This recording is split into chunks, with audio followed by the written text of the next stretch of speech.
Wow, what a beautiful wedding. You know, Charlie, when you first asked me to be your best man, I was honored. Honored knowing that today would come when I'd be able to stand shoulder to shoulder with you as your beautiful bride walked down the aisle. Jennifer, you looked beautiful. Your eyes, your smile, they said it all.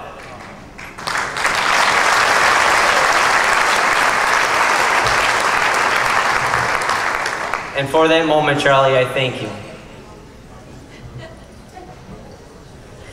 You know, Jen, before you met Charlie, he often told stories about his bad luck. One story that I remember him telling is the story of him and his grandfather hunting in the woods. As the story goes, Charlie and his grandfather decided to take a rest, and out of nowhere came this big buck 15 feet away from him.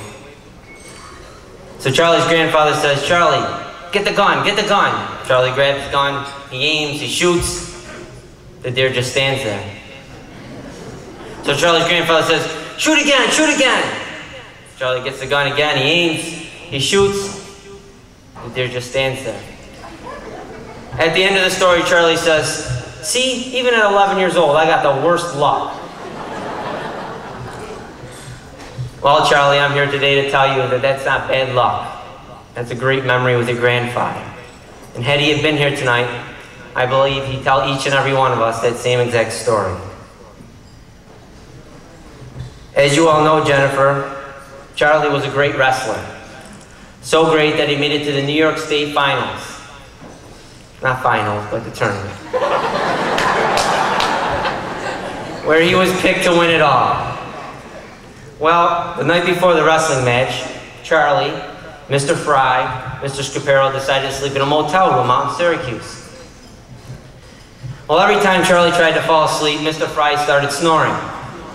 When Mr. Fry was done snoring, Charlie's father started snoring. So needless to say, Charlie received little sleep that night. And the next day, when he went on to wrestle, he fell just short, only ending up the 6th best wrestler in the state of New York.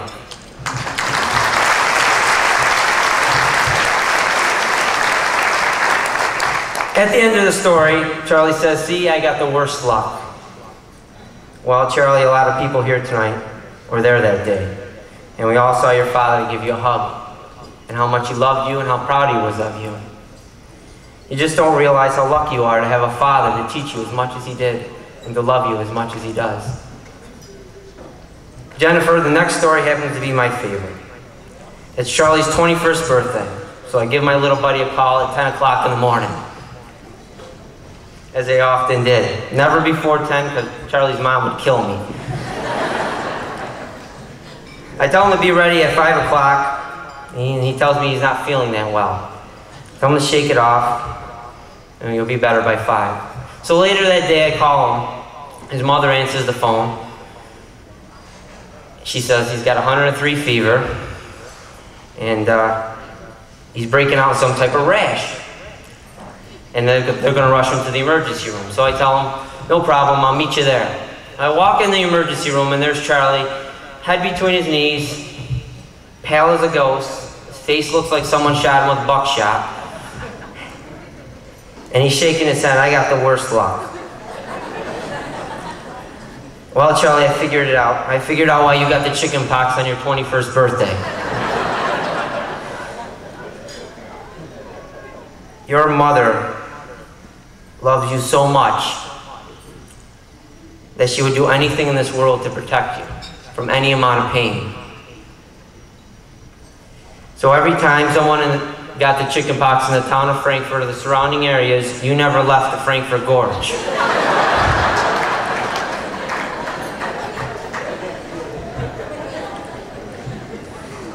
Jennifer, Charlie, now that you enter into the next chapter of your life,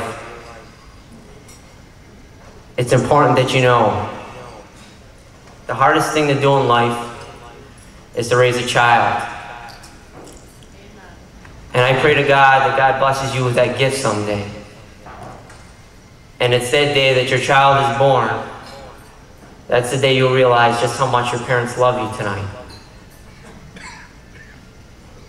How much they loved you yesterday, and how they will always, always love you tomorrow. Having said that, Mr. and Mrs. Capero, Mr. and Mrs. Giovinazzo, you did the greatest job I've ever seen raising your children.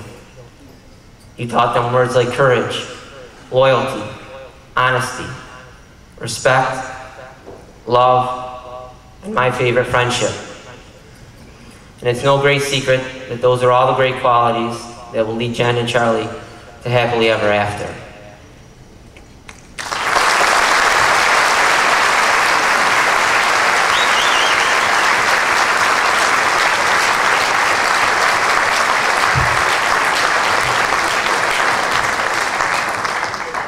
Charlie, tomorrow morning, when you wake up and you realize that all your dreams have come true, and you see this beautiful bride sleeping next to you, and you promise to God to protect her like your mother protected you, love her like your father loves you, and when she leaves your side for just a moment, miss her like you miss your grandfather.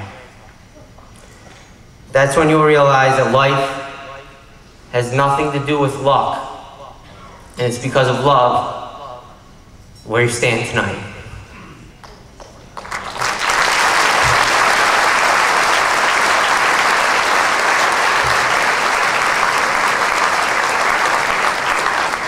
Jennifer just wishes you were 3 inches taller.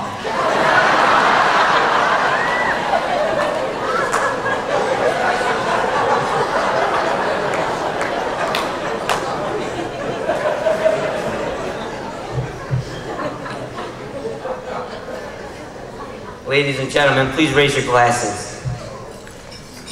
To Jennifer and Charlie Scapero, may God fill your hearts with happiness, your home with children, and may all your ups and downs be between the sheets.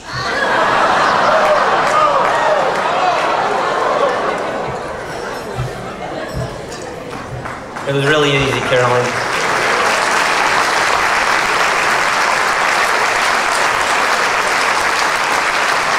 Please allow me to introduce Carolyn Ryan, the Matron of Honor.